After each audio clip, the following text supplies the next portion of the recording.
예, 에스겔 43장은 이제 새로운 성전에서 되어질 일에 관해 기록하고 있는데 1절에서 12절은 여호와의 영광의 새 성전 강림과 새 성전의 식양과 관련 규례 공포에 대한 명령을 기록하고 있고요. 13절에서 27절은 새 성전의 번제단의 식양과 번제단의 봉헌을 위한 제사 규례에 대해서 말씀하고 있습니다. 이 모든 것은 환상으로 보고 있는 것이죠. 이 가운데 19절과 20절 말씀을 한번 보겠습니다. 주 여호와의 말씀이니라. 나를 가까이하여 내게 수종드는 사독의 자손 레위 사람 제사장에게 너는 어린 숫송아지 한 마리를 주어 속죄 제물을 삼되 내가 그 피를 가져다가 제단의 네 뿔과 아래층 네 모퉁이와 사방 가장자리에 발라 속죄하여 제단을 정결하게 하라. 여기서 속죄하여라는 이 단어는 히브리어로 카파르입니다. 이 말은 레위기 17장 11절에 기록된 이 말씀에서 기인하는데 육체의 생명은 피에 있음이라. 내가 이 피를 너에게 주어 제단에 뿌리어 너희의 생명을 위하여 속죄하게 하였나니 생명이 피에 있으므로 피가 죄를 속하느니라. 피가 죄를 속한다. 피가 죄를 속하기 때문에 피로 속죄함을 받은 사람은 정결하게 된다라는 의미예요. 그렇기 때문에 이 속죄에는 두 가지 의미가 있습니다. 첫째는 대신 죽게 하는 것. 속죄한다는 것은 하나님께서 희생 제물을 주어서 속죄하게 한다는 것은 희생 제물이 대신 죽는 것을 의미하죠. 두 번째는 몸값을 지불한다는 의미가 있어요. 즉 생명의 속전을 드린다. 예수님께서 하나님께서 그 아들 예수 그리스도를 우리에게 주신 것은 우리가 죽어야 되는데 예수님을 우리의 생명을 위한 속전으로 드리셨다는 것입니다. 이런 의미가 있어요. 즉 주님은 희생 제물이시기도 하시고 또한 생명의 속전이기도 하다라는 의미예요. 이것이 속죄라는 의미입니다. 그러므로 속죄를 통해서 정결함을 받는 거예요. 그런데 이 가운데 우리가 오늘 희생 제물로서의 예수님을 한번 생각해 보면요. 예수님이 우리의 죄를 속하기 위한 희생 제물이 되셨다는 것은 예수님이 우리를 위해서 대신 죽으셨음을 의미하잖아요. 그런데 여러분 속죄 제물, 희생 제물은 한번 여러분에게 한번 질문 한번 해볼게요. 내가 이제 평민들은 양을 가져오잖아요. 속죄 제물, 희생 제물로. 족장들은 뭘 갖고 옵니까? 순염소를 갖고 와요. 그죠? 족장들은 순염소. 그리고 제사장이 죄를 범하면요. 숫송아지를 갖고 와요. 온 나라가 죄를 범하면요. 숫송아지. 그렇기 때문에 제사장이 한 사람이 짓는 죄하고 온 나라 전체가 짓는 죄를 하나님은 동일하게 보시는 거예요. 그만큼 리더의 역할을 하나님께서는 죄악을 크게 보시는 거예요. 어제 제가 제사장과 그 레위인들이 3% 남짓된다고 그랬죠. 그들이 있으면 정결하게 된다고 그랬어요. 무슨 말이냐면은 그 3% 정도에 되는 사람들이 똑바로 정신 차리고 온전해지면요. 나머지 사람들이 타락해도 그 사회는, 이 유대 사회는 정결하게 할 수 있는 힘이 있는 거예요. 문제가 뭡니까? 제사장과 레위인이 타락하는 데서 오는 거예요. 백성들이 타락해도 제사장과 레위인들이 타락하지 않고 신앙을 견지하고 있으면 그 사회를 정화시킬 수가 있는 거예요. 그런데 제사장과 레위인들이 타락하면은 아무리 백성들이 온전하다고 해도 그 사회는 타락해 버리는 거예요. 그래서 하나님께서는 온 나라가 짓는 죄하고 제사장 한 사람이 짓는 죄의 경중을 똑같이 보시는 거예요. 그래서 온 나라가 죄를 지으면 수송아지를 가지고 하나님께 희생 제물을 드려야 되는데, 제사장 한 사람이 죄를 지어도 똑같이 수송아지를 드리게 했다는 거예요. 죄의 경중을 똑같이 보시는 거예요. 족장들이 죄를 지으면요, 순염소입니다. 일반 평민들이, 대중들이 죄를 지으면 양이에요. 어린 양입니다. 그리고 아주 가난한 사람들이 죄를 지면 비둘기로도 하죠. 산비둘기로도 합니다. 그래서 질문이에요.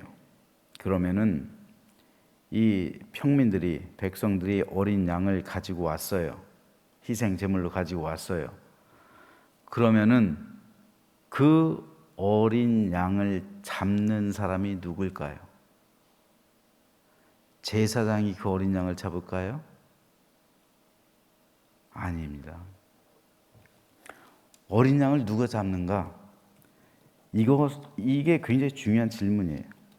한번 성경을 찾아보죠. 레위기 4장 27절에서 31절 말씀이에요. 만일 평민의 한 사람이 여호와의 계명 중 하나라도 부지 중에 범하여 허물이 있었는데 그가 범한 죄를 누가 그에게 깨우쳐 주면 그는 흠없는 암 염소를 끌고 와서 그 범한 죄로 말미암아 그것을 예물로 삼아 그 속죄 제물의 머리에 안수하고 그 제물을 번제물을 잡는 곳에서 잡을 것이요, 제사장은 손가락으로 그 피를 찍어 번제단 뿔들에 바르고 그 피 전부를 제단 밑에 쏟고 그 모든 기름을 화목제물의 기름을 떼어낸 것 같이 떼어내 제단 위에서 불살라 여호와께 향기롭게 할지니 제사장이 그를 위하여 속죄한즉 그가 사함을 받으리라. 여기서 평민, 백성이, 죄를 지은 사람의 역할이 있고 제사장의 역할이 있어요. 물론 여기서는 암염소로 기록이 되어 있지만 암염소로도 드리고 그리고 양으로도 드릴 수 있었어요. 그렇다면은 이 희생 제물을 갖고 왔을 때 29절이에요. 그 속죄 제물의 머리에 누가 안수를 해요? 죄를 지은 사람이요. 이 안수가 뭡니까? 전가하는 안수예요. 나의 죄를 이 암염소에게 전가하는 거예요. 내 죄를 이 암염소에게 전가하는 거예요. 그 차원에서의 안수예요. 즉 죄가 안수를 통해서 이 암염소에게 전가되는 거예요. 그러니까 이 암염소가 죄인이 되어버리는 거예요. 나는 안수함으로 내 죄를 이 희생제물한테 전가하는 거예요. 그리고 그 제물을, 번제물을 잡는 곳에서 누가 잡으라고요? 내가 잡는 거예요. 내가 죽이는 거라고요. 내가 직접 죽이고 그리고 각을 뜨고, 그러면은 제사장은 그걸 가져다가 30절부터 손가락으로 그 피를 찍어서 번제단에 바르고, 여기서부터는 제사장의 역할이에요. 하지만 양을 죽이고 각을 뜨는 거는 내가 하는 거예요. 양에게 내 죄를 안수하고 내가 직접 양을 죽인다고요. 그로 인해서 그리고 그 각을 뜨고요. 그러면 제사장은 그 피를 바르고 그를 위해서 속죄하면 그의 죄가 사하여진다. 이게 왜 중요한지 아세요, 여러분? 예수님을 누가 죽였습니까? 예수님이 희생 제물이라면 예수님을 죽인 사람이 누구예요? 나라고요, 나. 내가 죽인 거라고요. 로마 군병들이 죽인 게 아니에요. 우리가 그런 차원으로 우리가 이해를 해야 돼요. 속죄를. 예수님을 죽인 사람은 다름이 아닌 나라고요. 내가 예수님에게 모든 죄를 전가시키고, 그러니까 예수 그리스도의 구속함이라는 건 우리가 이거 갚을 수 없는 은혜인 거예요. 우리가 갚을 수 없는 은혜예요. 구약 시대에서 이 양들이란 존재는요, 왜 하나님께서는 흠 없는 어린 양으로 드리라고 그랬을까요? 구약 시대 보통 평민들이 양들을 얼마나 가지고 있었을까요? 보통 100마리예요. 100마리에서 많으면 200마리예요. 200마리가 넘어가면은 삭군들을, 그러니까 양치기를 고용해야 돼요. 보통 100마리 내외 남짓하다고 그래요. 100마리라고 하면요, 양 한 마리를 드리는 게 100분의 1을 드리는 거예요. 굉장히 이게 귀중한 겁니다. 근데 흠 없는 것, 그 중에서 가장 좋은 어린 양을 드리는 거예요. 가장 좋은 양을 드리는데, 이 유목민들에게 있어서 양은 자식이에요. 자식. 우리가 애완견들 자식으로 생각하잖아요. 자식처럼 생각하잖아요. 그 자식을 내가 죽이는 거라니까요. 여러분 한번 애완견으로 한번 생각해 보세요. 내가 그렇게 소중하게 키우는 내 애완견을, 내 죄를 걔한테 덮어 씌우고 내가 걔를 죽인다고 생각해 보세요. 이거 끔찍한 일 아닙니까? 근데 그 일이 구약시대에 있었던 거예요. 실제로 어린 양들은 그러한 존재들이에요. 너무 소중한 존재들이에요.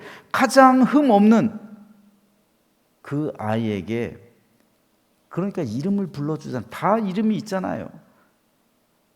그런데 내 죄 때문에 내 죄를 그 아이에게 뒤집어 씌우고, 그리고 그 아이를 내가 직접 죽여요. 죄에 대한 형벌이에요. 그렇기 때문에 오늘 우리들이 구속함을 얻었다는 것, 우리가 예수 그리스도의 보혈로 구속함을 얻었죠. 분명한 사실이죠. 그런데 우리는 예수님이 나를 위해서 죽으셨음, 이것만 생각하는데 정작 예수님을 죽인 사람이 나인 건 모르는 거예요. 예수님을 죽인 존재가 나라는 사실을 우린 모르기 때문에 예수를 믿으면서도 우리는 교만한 거예요. 우리가 그 사실을 안다면 어떻게 교만할 수가 있겠어요? 우리가 그 사실을 안다면 어떻게 우리가 그 은혜를 받고서 함부로 우리가 생활할 수가 있겠습니까? 그 구속의 은혜는, 그 용서와 그 사죄함의 은총은 우리가 도저히 갚을 수도 없고 너무나도 크기 때문에 우리는 눈물을 흘릴 수밖에 없는 거예요. 속죄가 바로 이런 의미입니다. 속죄. 그러므로 예수 그리스도의 속죄함의 이 은총, 이 구속함의 은혜야말로 우리가 도저히 갚을 수 없는 것이고, 그 구속함의 은혜가 내 안에 흐르기 때문에 감히 마귀 사단이 우리를 어떻게 할 수가 없는 거예요. 그 생명이 우리를 감싸고 있는데, 그 보혈이 우리 위에 뿌려졌는데 어떻게 마귀 사탄이 우리를 함부로 할 수가 있어요? 그럴 수가 없는, 건드릴 수가 없는 거예요. 그러므로 저는 저 여러분 모두가 이 구속하심의 은혜를 매일의 삶 가운데 경험하면서, 오늘 이 속죄의 은총은 매일의 삶 가운데 뿌려지잖아요. 이 번제는 희생제물로 매일의 이 삶 가운데 우리에게 넘치는 그 은혜가 있어야 우리 삶이 하나님 안에서 풍요로운 은혜가 넘치게 되는 것처럼, 하나님의 은총 가운데 샬롬의 은혜가 우리 삶에 넘치게 될 것입니다. 그러므로 매일 번제를 하나님께 드리잖아요. 상번제를 드리잖아요. 아침 저녁으로 드리잖아요. 그게 의미가 있는 거예요. 이것은 기억하라는 겁니다. 매일 하나님의 은혜를 기억하면서 새벽 예배에 나와서도 기억하고요. 그러므로 예배를 드릴 때마다 이 속죄의 은총을 기억하는 거예요. 그리고 밤에 잠자리에 들 때도 기도하면서 기억하면서 오늘도 하나님의 은혜가 나를 덮으소서, 오늘도 예수 그리스도의 보혈이 나를 덮어주옵소서. 그래서 그 안에 우리가 살게 하시고 그 피의 권능과 구속의 은총이 얼마나 크다는 그 사실을 기억하면서 예수 그리스도의 피의 권세가 우리에게 있음을 기억하면서 생명을 받은 주의 백성답게 오늘 하루 살아가며 매일의 삶 가운데 기쁨과 감사와 감격과 하나님 안에서의 참된 복락을 누리는 우리 모두가 되시기를 주님의 이름으로 부탁드립니다.